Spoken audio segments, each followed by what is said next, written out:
자, 27페이지에 물권법이죠. 물권법은 기본적으로 물권에 관한 법이잖아. 그죠? 따라서 물권에 관한 법은 이 물권은 물건을 지배하는 권리고 그러한 그 물권을 규율하는 법 체계가 물권법인데 물건을 사용, 수익하고 지배하는 형태는요, 나라와 국가의 성격에 따라 조금씩 달라요. 그러다 보니까 이 물권법의 특성은요, 고유한 성격을 갖는다는 게 특징이에요.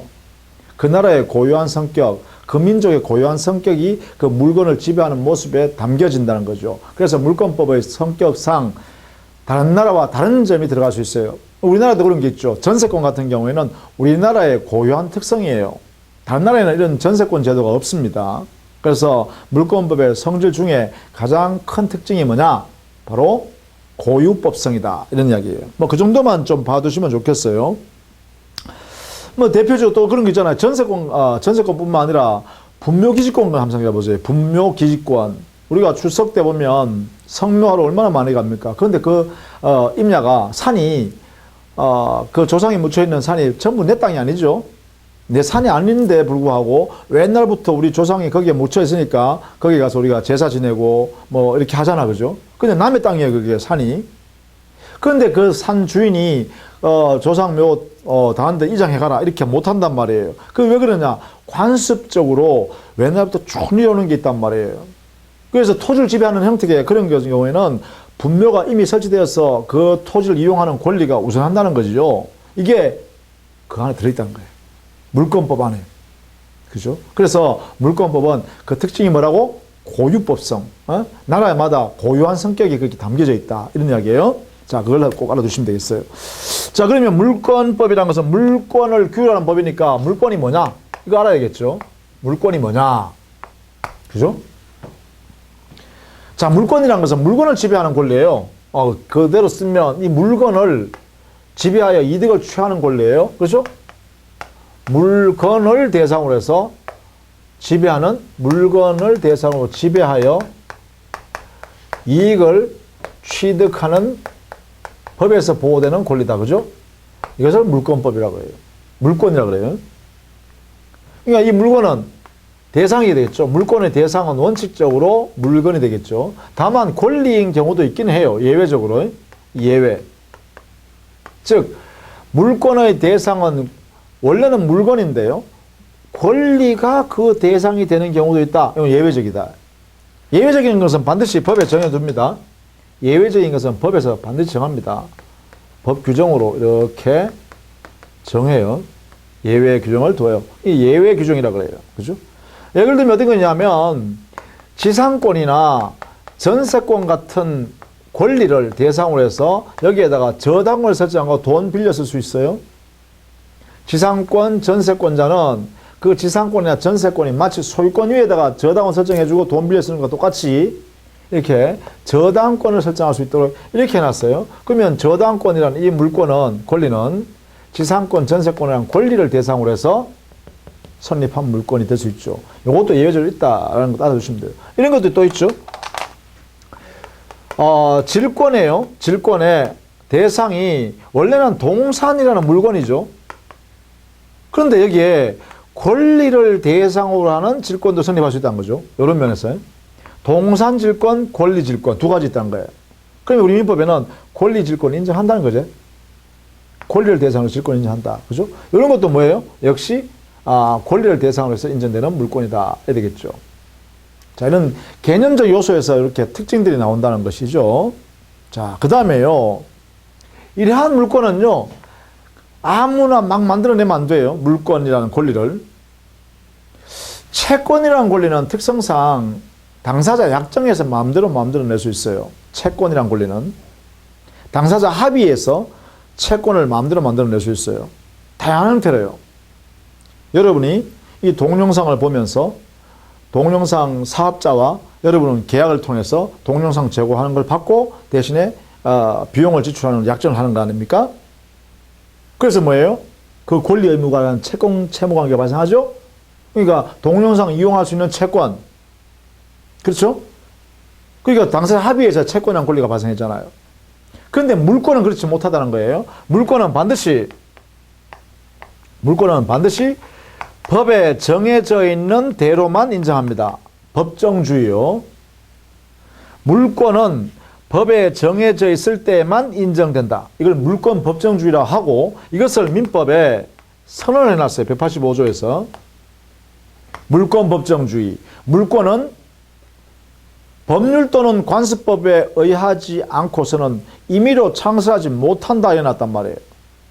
그럼 다른 말로 하면 법률이라는 법, 그리고 관습법이라는 법, 여기에서만 물권의 종류와 그 내용을 정해라 해놨다는 거죠. 이게 민법의 명문으로 선언을 해놨다는 거죠. 이걸 물권 법정주의라고 그래요. 이것 때문에 물권의 종류와 내용을 임의로 창설하지 못하게 하는 거예요. 이게 마음대로 못 만들게 했어요. 개인적으로. 자, 이것이 가장 중요한 의미이기도 하죠. 왜? 물권법에 딱 들어가면 제일 첫 번째 나오는 가장 중요한 조문이 이 조문이에요. 물권 법정주의. 물권은 개개인이 마음대로 만들어내면 안 된다. 이렇게 선언한다. 우리 민법에 정해져 있는 것, 그리고 특별법률에 정해놓는 것만, 그리고 관습법으로 인정되는 것만 물권이다. 이렇게 한 거예요. 이걸 물권 법정주의라고 해요. 그래서 물권의 종류는 어떻게 해요? 종류와 그 물권의 내용은 전부 법률과 관습법에 의해서 강제되는 거죠. 그죠? 강제. 그렇죠? 이게 바로 물권 법정주의의 내용입니다. 종류의 강제, 내용의 강제 이렇게 표현한다. 그죠? 종류가 강제되고 물권의 종류 그리고 물권의 내용도 법률의 관습법에 정해져 있는 대로만 인정한다는 거예요. 그러면 우리는 공부할 때도 마찬가지죠. 물권법에 규정되어 있는 내용대로 우리가 가지고 있어야 되고 알고 있어야 되고 거기에 여러분 생각을 집어넣으면 안 되죠. 여러분이 이제까지 살아오면서 경험한 것을 그냥 거기에 집어넣으면 안 되죠. 법에 정해져 있는 대로만 우리가 받아들여야죠. 그래야 물권에 관한 문제를 여러분 잘 풀 수 있어요. 지금부터 배우는 게 그런 거겠죠. 그죠? 자, 그것이 바로 물권 법정주의라는 개념입니다. 자, 그렇게 정리를 해 두셔야겠습니다. 자, 그렇다면 구체적으로 우리 민법상에 물권의 종류가 어떤 게 있는가? 이게 좀 궁금하죠. 그죠? 이렇게. 민법상에 물권의 종류. 이게 민법에 딱 정의나는데요. 기본적으로 점유권이라는 것이 있어요. 점유권이라는 것은 물건을 사실상 지배하고 있는 거죠. 그 사람이 어떤 권능이 있느냐 없느냐 따지지 않아요. 그냥 그 물건을 가지고 있구나. 그러면 그 가지고 있는 그 상태를 뭐라 한다고? 점유권이라는 권리로 보장해 주는 거예요. 그 점유하고 있는 걸 누가 침해하지 말라는 거죠. 물건을 가지고 있는 그 자체를 침해하지 말라는 것이에요. 그게 점유권이에요. 그래서 그것을 우리는 뭐냐? 사실상의 지배다 이렇게 해요. 내가 소유권자니까 물건을 가지고 있다. 이런 게 없다는 거예요. 그러니까 심지어 이렇게 되겠죠. 도둑놈도 도둑질한 물건을 가지고 있으면 그것도 점유권자가 되는 거예요. 민법상으로요. 형사적으로는 절도죄로 처벌을 당하죠. 그러나 그 물건을 훔친 물건을 가지고 있으면 그 자체가 뭐라고요? 그게 점유권이란 거예요. 그게 점유권. 그래서 점유권은 그 물건을 사실상 지배하고 있으면 그 자체가 인정되는 권리다. 이렇게 되겠죠. 자, 가장 표피에 나타나는 겁니다. 그죠? 가장 눈에 보이는 것. 이게 바로 점유권이다. 그래서 이 사람은 소유권 있냐 없냐 안 따져요. 지상권 있냐 없냐 안 따져요. 전세권 있냐 없냐 안 따져요. 임차인이냐 아니냐 따지지 않아요. 그냥 가지고 있으니까 점유권자구나 이런 거죠. 이게 점유권입니다. 점유권. 자, 그런데 진짜 나는 이 물건을 지배할 진짜 권리가 있다. 그 권리 중에서도 어떤 권리냐? 그 물건의 사용이나 수익이나 처분행위나 내 마음대로 할 수 있는 것 이런 내용의 권리다. 이걸 말하냐? 소유권이라고 해요. 소유권. 소유권은요, 물건의 가치를 전면적으로 지배할 수 있는 권리예요. 그러니까 물건이 가지고 있는 가치는 뭐냐? 이거는요, 사용 수익하는 가치, 사용 가치라 그러죠. 그리고 그 물건을 다른 물건과 바꿀 수 있는 가치가 있죠. 그렇죠? 보통 우리는 금전적으로 환산해 봅니다. 그죠? 예를 들면 이 물건은, 이 건물은 20층짜리다. 20억짜리다. 그러면 뭐예요? 이 건물을 다른 물건과 바꾸면 20억짜리 가치와 교환할 수 있죠. 이 토지가 10억짜리 토지다. 그러면 10억짜리에 해당되는 금전으로 바꾸든지 아니면 다른 물건 10억짜리와 교환할 수 있겠죠. 그런 내용을 말하냐? 우리는 그 물건에 가지고 있는 교환 가치라 그래요. 사용수익은 뭐예요? 그 목적물, 물건에 가지고 있는 기능을 내가 활용하는 거죠. 그래서 내 스스로 이득을 취할 수도 있고 아니면 타인에게 빌려줘서 그것을 사용하게 하여 내가 사용할 수 있는 권리를 상대방한테 넘겨줬으니까 그 대가를 받을 수 있겠죠. 그걸 사용수익권이라고 해요. 이 사용수익 가치나 교환 가치가 바로 물건의 가치가 되는데 이러한 가치를 전면적으로 하니까 뭐예요? 전부를 소유권을 내용으로 지배의 대상으로 삼는다 이런 거죠. 이런 내용을 가지고 있는 것을 소유권이라고 그래요. 그래서 소유권은요, 온전한 물권입니다. 물권 중에 가장 완벽한 물권이 바로 소유권이요. 그래서 뭐예요? 우리가 소유권 가지려고 열심히 노력하잖아요. 그래서 우리가 열심히 노력해서 뭐예요? 소유권을 취득합니다. 나에게 필요한 물건의 가치를 지배하기 위해서. 그렇죠? 자, 이게 소유권입니다. 그러면 소유권은요, 기본적으로 사용 가치를, 교환 가치를 이 소유권이 지배하는데 이 소유권을 마음대로 할 수 있잖아요. 이걸 어떻게 해요? 다른 사람한테 넘겨주고 그 대가를 지배할 수 있겠죠? 대가를 받을 수 있겠죠? 이게 뭐냐? 예컨대 소유권에서 교환 가치를 타인에게 물권으로 만들어서 줘버릴 수 있어요, 소유권자가. 그러면 그 가져오는 방법에 따라서 지상권이라는 게 있을 수 있고 지역권이라는 게 있을 수 있고 전세권이라는 게 있을 수 있다 이 말이에요. 지상권은 토지를 그 토지 위에다가 건물이나 기타 공작물 또는 수목을 소유하기 위해서 그 토지, 타인의 토지를 내가 이용할 수 있는 권리로서 물권으로 가지는 것을 지상권이라고 그래요. 그러면 지상권은 어디예요? 토지 소유권에서 삐져서 나온 거죠. 누가? 토지 소유권자가 자기가 그 토지를 사용 수익할 수 있는 것을 타인에게 물권으로 내 토지를 네가 사용해라 라고 준 거예요. 이때 지상권자는 당연히 그 토지를 자기가 사용 수익할 수 있는 권리가 물권으로 존재하는 거죠. 그래서 소유권에서 이게 삐져나온 거예요. 기본적으로. 그러면 결국은 이 소유권은 지상권에서 제한받겠죠? 여기에서 이렇게 제한받을 거예요. 왜? 사용수익 1이 와 있으니까 소유권 안에서 사용수익 권능이 빠져나가 버리기 때문에 소유권은 사용수익이라는 부분에서는 제한을 받습니다. 물론 이 지역권도 마찬가지죠. 지역권은 어떤 거냐? 나의 토지의 가치, 이용 상황을 높이기 위해서 타인의 토지를 이용하는 권리예요. 그러니까 타인 토지의 이용권, 다른 사람의 소유 토지의 이용권을 내가 가진 거죠. 그러니까 어떻게 돼요? 그 상대방 토지는 제한받겠죠. 그죠? 이 지역권에서 이 소유권은 제한받겠죠. 왜? 사용하는 권리를 일부러 떼줘버렸으니까, 여기는. 따라서 이 지역권은 반드시 나의 토지의 편익을 증가하기 위해서 타인의 토지를 이용한다. 목적은 자기 토지 편익, 자기 토지 가치를 높이기 위해서 타인의 토지를 이용한다.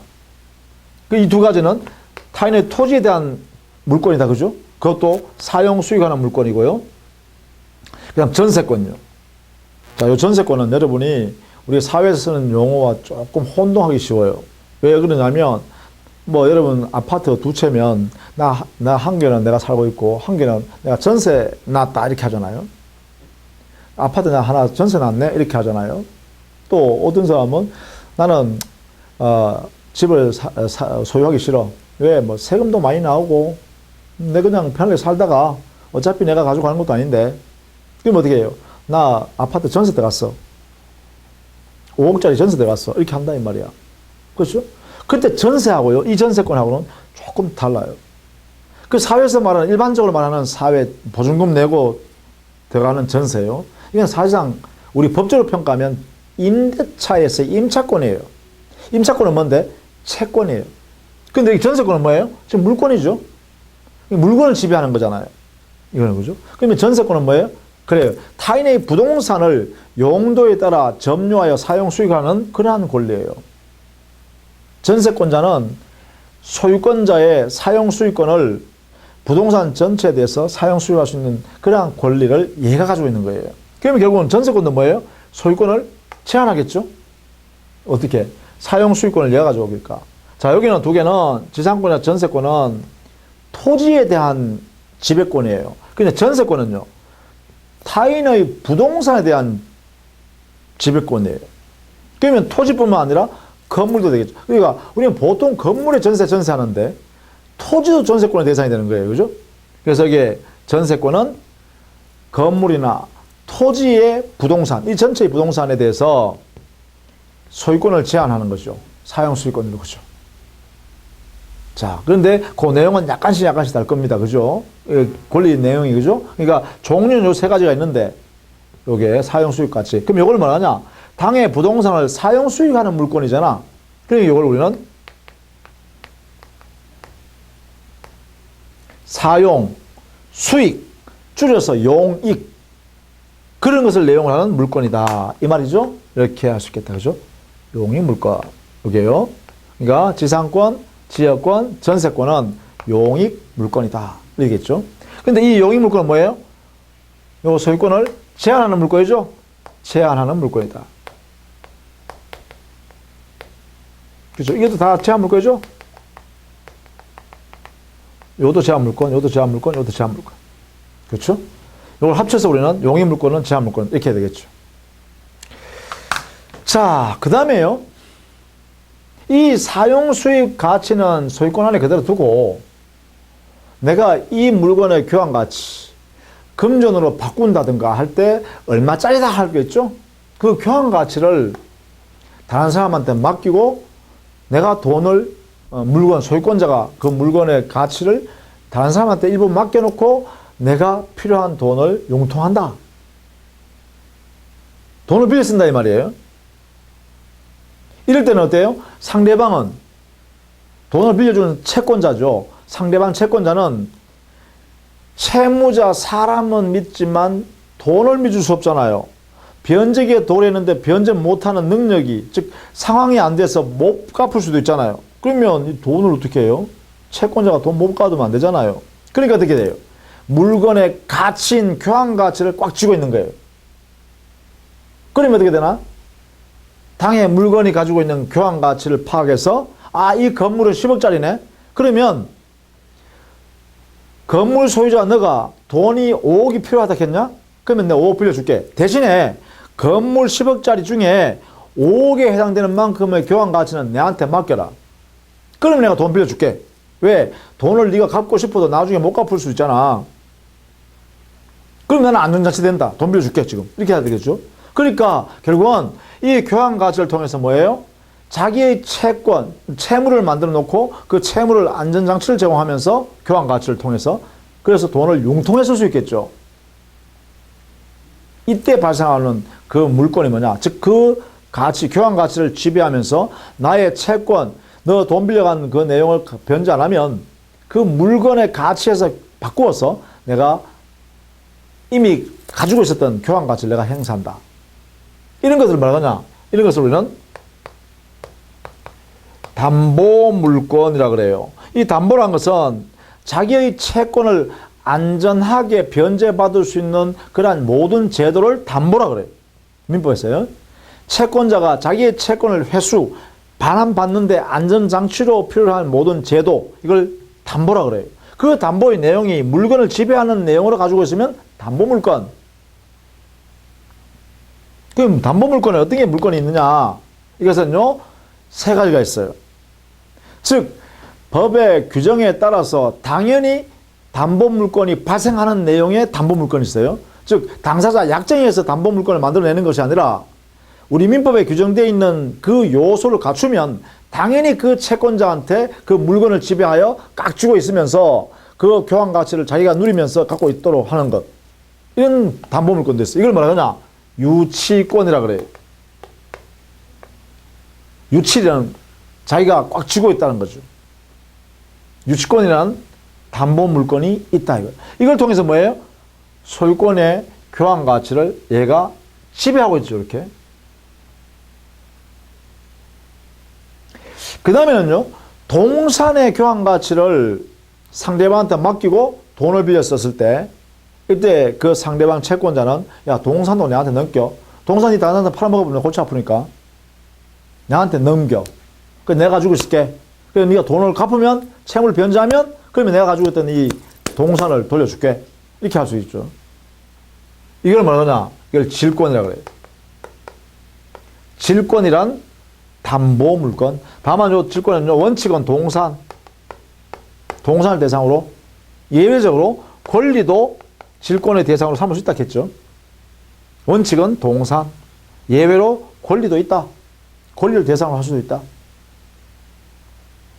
자, 그 다음에요.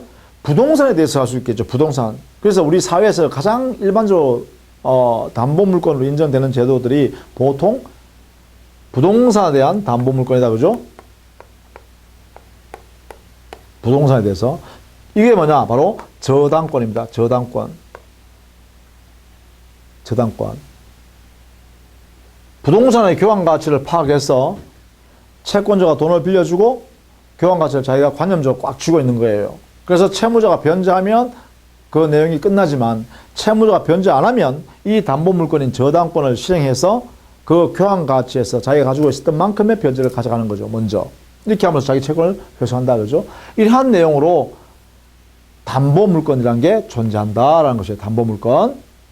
자, 이때 저당권이나 질권도 마찬가지로 소유권이 갖고 있는 교환 가치, 이것을 이렇게 지배하고 있죠. 제한하고 있죠. 그래서 이것도 뭐예요? 제한물권이에요. 소유권을 제한하는 물건이다. 그죠? 이것도 제한물권이요. 이것도 제한물권이요. 이것도 제한물권. 다 그죠? 그래서 결국은 용익물권과 담보물권을 합치면 이거는 소유권을 제한하는 물건이다. 그렇죠? 용익물권과 담보물권은 결국은 이 소유권이라는 가장 기본적 물건, 이 소유권의 사용가치나 교환가치를 이들이 지배하기 때문에 이 소유권을 제한한다. 그래서 용익물권, 담보물권은 제한물권이라고 할 수 있겠다. 이래 되겠죠? 그래서 우리 민법에는 이런 식으로 물권의 종류를 8가지로 규정을 해놨어요. 점유권, 그리고 소유권. 이 소유권이 뭐야? 가장 기본적인 물권이죠. 기본의 기본이죠. 그죠? 그 소유권으로부터 지상권, 지역권, 전세권이라는 용익물권과 유치권, 질권, 저당권이라는 담보물권으로 해서 우리 8가지 물권이 구성되어 있다 이 말이죠. 이것을 우리가 앞으로 차근차근 배워나가는 겁니다. 이렇게요. 자, 뭐 이런 내용으로 한번 살펴봐 주시면 되겠어요. 자, 이러한 물권이 발생하면 물권에 일정한 효력이 발생해요. 그 효력이 바로 뭐냐? 물권 효력은 기본적으로 채권보다 힘이 셉니다. 물권의 효력. 자, 첫 번째, 채권에 비해서 채권에 우선한 효력이 있다. 채권보다 힘이 세다 이 말이죠. 이게 첫 번째예요. 우선효, 우선적 효력. 그 저당권자하고요, 일반 채권자하고 그 채무를 누가 먼저 받아가냐? 채무자의 재산을 경매했을 때 누가 먼저 받아가냐? 당연히 저당권자가 먼저 받아갑니다. 일반적으로는. 그렇죠? 이걸 우선적 효력이라고 그래요. 우선적 효력. 그래서 물권은 채권에 우선한다. 대원칙입니다. 원칙. 뭐 예외 있긴 하죠. 예외 규정이 있긴 해요. 그러나 어쨌든 간에 원칙이 이렇다. 원칙이. 이렇게. 그 다음에 두 번째요. 이 물권이 침해당하면 물권은요. 자기가 침해당하면 물권 스스로가 야, 내 물권, 이 물권을 침해하지 마. 다 제거해. 이렇게 할 수 있다는 거예요. 이걸 뭐라 하냐. 침해자에 대해서 그 물권을 가지고 청구하는 거예요. 물권의 청구권이라고 그래요. 이걸 통해서 물권의 청구권, 이 물권에서 나오는 거죠, 이렇게. 그래서 물권적이란 말 써요. 물권에서 나오는 청구권, 즉 침해자에 대해서 하는 거예요. 침해자에 대해서. 물권을 침해자에 대해서. 이렇게 해서 뭐예요? 이 물권 청구를 통해서 물권의 실효성이 보호되겠죠. 그리고 이것은 물권적 청구권이라고 해서 물권에서 나왔기 때문에 채권에서 나오는 청구권보다 우선하겠죠. 당연히. 자, 채권보다 물권이 우선한다 했으니까 채권적 청구권보다는 우선할 겁니다. 당연히요. 그 다음 세 번째.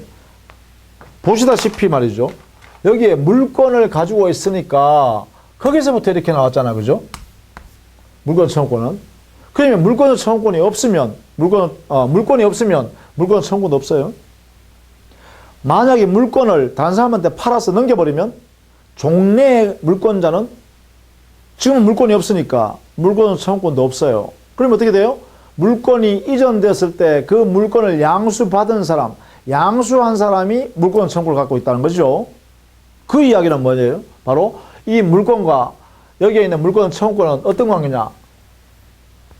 분리할 수 없다는 거야. 물권과 물권 청구권은 나누어져서 존재하지 않는다는 거야. 물권이 있으면 거기에 붙어서 움직인다는 거야.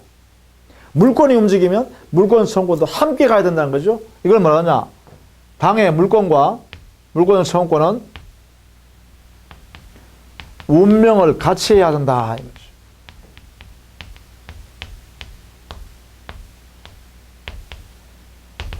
이 물권 청구권은요, 그 물권과 운명을 같이 해야 돼요.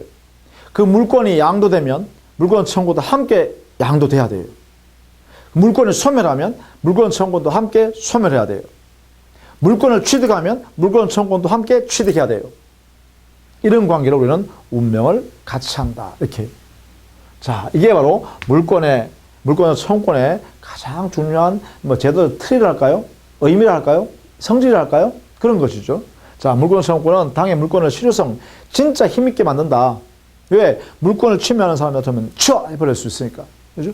또 채권적 청구권보다는 힘이 세야겠죠. 그리고 그 물권과 운명을 같이 해야겠죠. 자, 이런 내용이 바로 물권의 효력의 기본적 틀입니다. 이렇게 돼 있어요. 그 다음에 이러한 물권은 그러면 만들어졌다가 또 내용이 변경되기도 하고 또 다른 사람한테 이전되기도 하고 또 어떤 경우에는 물권이 없어져 버려서 소멸하기도 하죠. 이러한 현상을 우리가 뭐라 하냐? 물권 변동이라 그러죠. 이것을 우리 민법 총칙에서는 권리 변동이라고 배웠죠. 이 권리 중에 물권을 지칭하면 물권 변동이 되겠죠. 만약에 채권을 하면 채권 변동이 되겠죠. 그럼 여기 권리 변동 우리가 어떻게 했어요? 권리가 발생하거나 변경하거나 소멸하는 현상을 우리는 권리 변동이라고 그랬죠. 그렇다면 물권 변동은 그럼 어떻게 하는 거예요? 물권이 발생하거나 그 물권이 변경되거나 그 물권이 소멸하는 현상. 이게 바로 물권 변동이다. 이게 되겠죠? 그러니까 민법 총칙이 체계적이라는 이유는 민법 총칙의 그 틀을 가지고 물권법이든 채권법이든 심지어 다른 법 체계에도 민법 총칙의 이 체계를 가지고 쓴다 이 말이에요.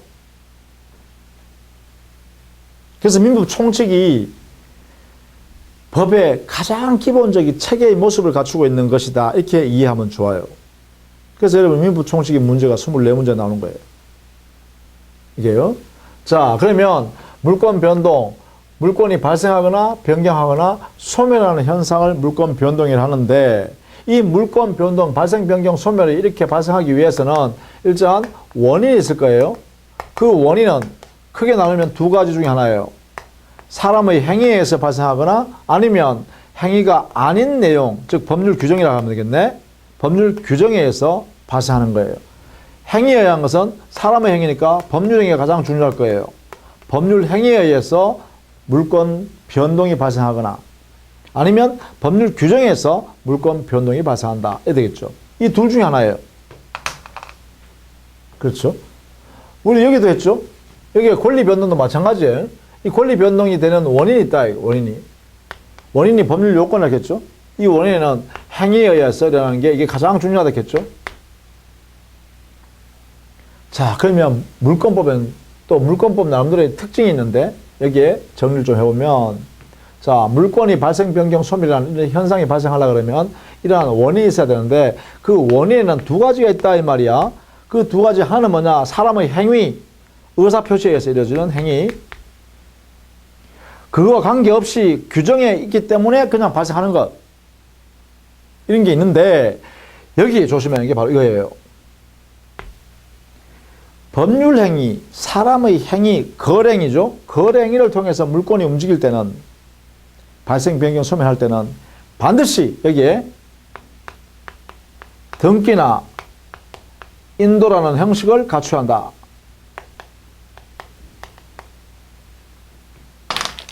이때요. 이 등기는 부동산인 물건일 때는 등기를 하고요. 이렇게. 동산일 때는 인도를 합니다. 이렇게. 이런 형식을 갖춰라 라고 해요. 우리는 이것을 그러면 법적으로 어떻게 표현하냐? 민법적으로는 바로 법률 행위에 의한 물권 변동이 날 때는 이러한 형식을 요구한다 해서 형식주의라고 합니다.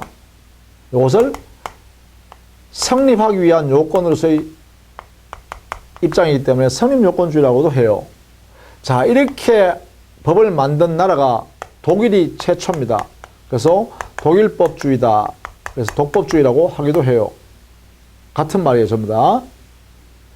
법률 행위에 의하여 물권이 변동할 때 그때는 반드시 법률 행위만 해서 바로 발생하는 게 아니라 이게 있어야 된다가 합쳐져야 된다는 거예요. 이게 부동산은 등기해야 되고 동산은 인도했을 때 그때 형식을 갖췄을 때 말이죠. 이런 형식을 갖췄을 때 드디어 물권이 변동된다. 이렇게 되죠. 그런데 법률 규정의 경우에는 이게 필요가 없습니다. 법률 규정에 따라서 효과가 만들어지는 거죠. 법률 규정에서는 이러한 게 필요 없다 이 말이에요. 자, 이것을 여러분은 꼭 기억을 좀 해 주셔야 됩니다. 이 부분요. 법률 행위에 의한 동산이든 부동산이든 물권 변동이 일어나려 그러면 반드시 뭐 해야 된다? 형식을 갖춰야 한다. 법률 행위에 의한 권리가 변동, 물권이 변동하려고 그러면 법률 행위에 의한 물권이 변동하려고 그러면 제가 계속 반복하죠. 그만큼 중요하다는 거예요. 가장 기본적인 골격이에요. 물권법의 가장 기본. 물권법의 기본이고 가장 중요한 핵심. 우리 사람이 서로 의사결정을 해서 법률 행위를 통해서 거래 행위를 하게 되면 그때는 부동산일 때는 등기를 갖추어야 물권 변동이 나요. 동산일 때는 인도해야 물권 변동이 나요. 요 내용을 반드시 알아두셔야 되는 거예요. 법률 규정에 일어나는 것은 법률 규정만 알면 되잖아요. 그래서 이것은 그다지 중요하지 않아요. 몇 가지만 여러분이 안 되면 암기하면 돼요. 그러나 이것은 여러분이 꼭 이해해 둬야 돼. 자, 부동산 물권 변동이든 동산 물권 변동이든 간에 거래 당사자, 행위 당사자가 상대방과 서로 마주보면서 의사결정을 해서 거래 행위를 했다, 법률 행위를 했다 이 말이죠. 행위를 했단 말이에요. 행위. 양도 행위했다, 설정 행위했다, 양도 설정 행위했다, 행위했다. 그러면 어떻게 하라고? 등기, 부동산일 때는 등기해야 되고 동산일 때는 물건을 건네줘야 돼. 인도.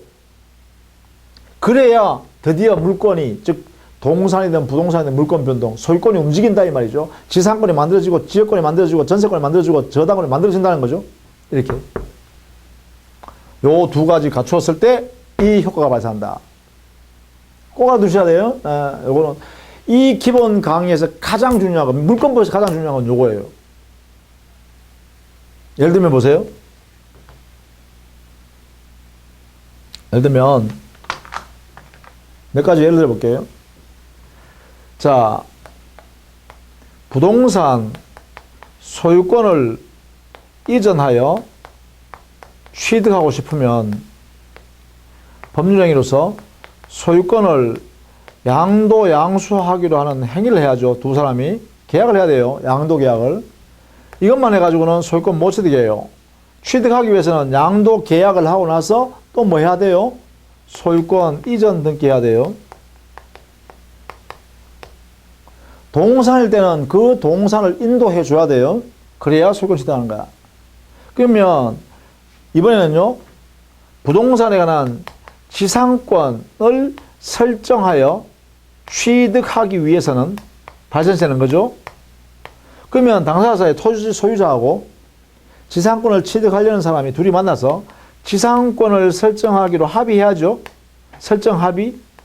그럼 이것만 가지고 지상권 만들어지냐? 아니요. 반드시 지상권 설정 등기를 해야 돼요. 그 다음에요. 만약에 전세권 해볼까요? 전세권을 설정해서 취득하려고 그러면, 전세권자가 취득하려고 그러면 건물이나 토지 소유자와 전세권을 취득할 사람이 둘이 만나가지고 전세권 설정 계약을 해야죠. 계약을 해야 돼요. 합의해야 돼요. 전세권 설정하기로. 이 속에는 전세금을 전세권자가 지급해야 된다 이런 요건이 있어요. 그러나 어쨌든 간에 기본적으로 요 안에서만 보면 전세권 설정을 합의를 하고 계약을 하고 그 다음에 뭐 해야 돼요? 전세권 등기를 해야 되는 거예요. 전세권 설정 등기를 등기부에다가 했을 때 전세권이 만들어진다는 거예요. 그 다음에요. 예컨대 저당권 설정 한번 해볼까요? 저당권 설정해서 돈 빌려주고 취득하려고 해볼까요? 저당권 설정해서 저당권을 취득하려고 그러면 물론 돈을 빌려줘야겠죠. 돈 빌려주고 돈 갚는 것을 전제로 해서 돈 안 갚으면 이렇게 하겠다라고 하니까 따라서 이 부동산에다가 어떻게 해요? 저당권 설정 계약을 하고요. 설정 합의 계약을 하고 그 다음에 뭐예요? 저당권 설정 등기를 해야만 저당권이 만들어지는 거예요. 이렇게 되겠죠. 이렇게.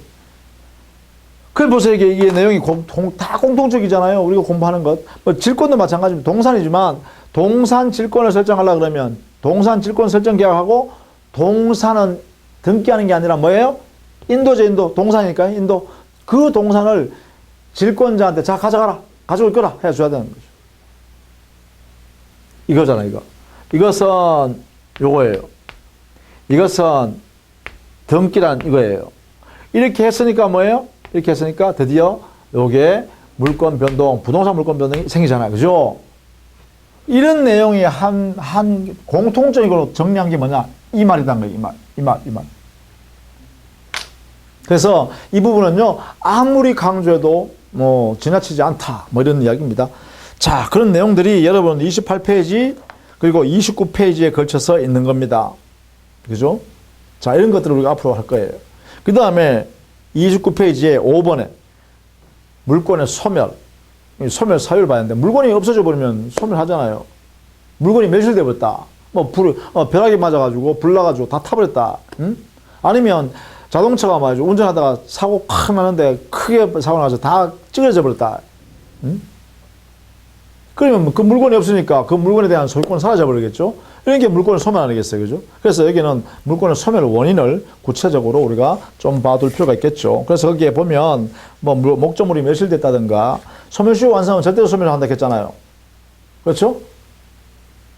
예를 들면 지상권, 지역권, 전세권 같은 물건도 그 권리를 한 번도 행사하지 않고 20년 지나버리면 그 지상권이란 지역권이란 전세권이란 물건이 소멸해서 없어져 버린다는 거예요. 절대적으로. 절대적이니까 등기 말소 청구 이런 거 할 필요 없어요. 등기 말소 안 해도 이미 지상권 소멸해버려 없었어요. 그냥 등기만 존재할 뿐이죠. 혼동, 기타 이런 것들은 우리가 앞으로 우리가 배워야 될 내용입니다. 이렇게 이런 걸 우리 물건이 소멸한다고 하는구나. 이렇게 여러분 정리하시면 되겠죠. 자, 여기까지가 기본적인 물건의 의의와 그리고 물건이 움직이는 모습과 그리고 물건이 소멸하는 모습 또 이런 물건이 만들어졌을 때 어떤 효력이 있느냐 일반적으로 우선적 효력이 있다 물건 청구권이 있다 이런 거죠. 자, 이렇게 해서 전체적으로 한번 그림을 그려봤습니다. 자, 다음 시간에는 구체적으로 점유권이 어떤 건지 잠깐 또 설명을 드리도록 하겠습니다. 자, 수고 많으셨습니다.